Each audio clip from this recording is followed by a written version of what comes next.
Democratic Congressman Mark Pocan of Wisconsin. He's a member of the House Appropriations Committee, and he served as the chair of the Congressional Progressive Caucus. Thank you very much for joining us tonight. One of the suspense points that we're watching for Monday is, will there be a vote on the bipartisan infrastructure bill that was passed by the Senate? Speaker Pelosi basically promised a vote on that to members who wanted to vote on that on a date certain, but the rest of the House was hoping to be doing the reconciliation piece at the same time, which doesn't seem ready. What is your understanding of what will happen Monday?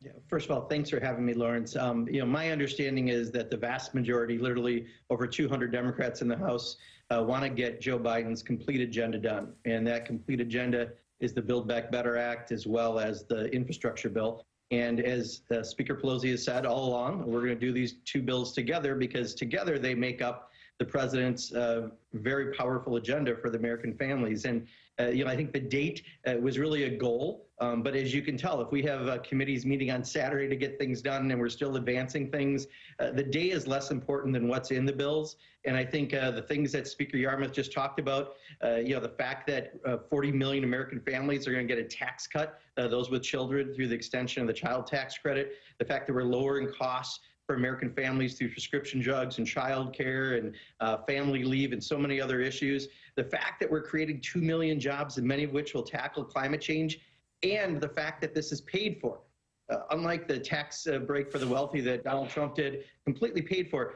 Let's get those values completely right because it's so important for the American people. And whether it's Monday or Tuesday or Wednesday or the following Wednesday, we're going to get the two bills done because Democrats believe in this agenda. But that's what's important, is what's actually in the two bills. So we had another Republican announce today his support, House member, for the bipartisan bill that has been passed by the Senate. Kevin McCarthy is trying to get all Republicans in the House to vote against it because he believes that passing that enables the Democrats to complete the process that you're struggling with now, which is that reconciliation bill.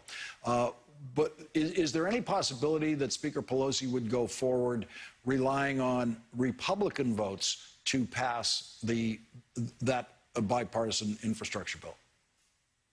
Again, I think, we sat down with the president yesterday. His agenda is the two bills. And we have said all along we're going to do these two bills, and we're going to do them together because they're twin bills. And that's how we have to get them done. So, I hope Republicans will do something unusual for them, actually work with us on something. And that would be great if they voted with us on the infrastructure bill and on the Build Back Better agenda. But we've got to get those two bills completely right. We have the bills marked up through the House. Well over 200 people support that. The vast majority of the Senate Democrats support that. Really, it's just a couple people in the Senate, a handful or two people in the House that just need to come fully on board, maybe show us what exactly they want.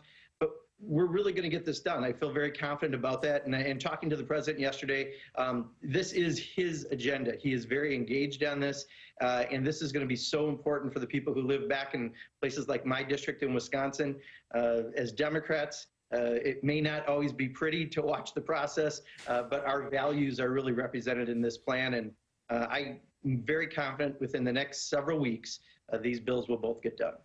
Congressman Mark Pocan, thank you very much for joining us tonight. Really appreciate it. Absolutely. Thank you. Thank you. And coming up, the results of Arizona's fraudit are set to be released tomorrow. The Democratic leader of the Arizona State Senate, Rebecca Rios, will join us next.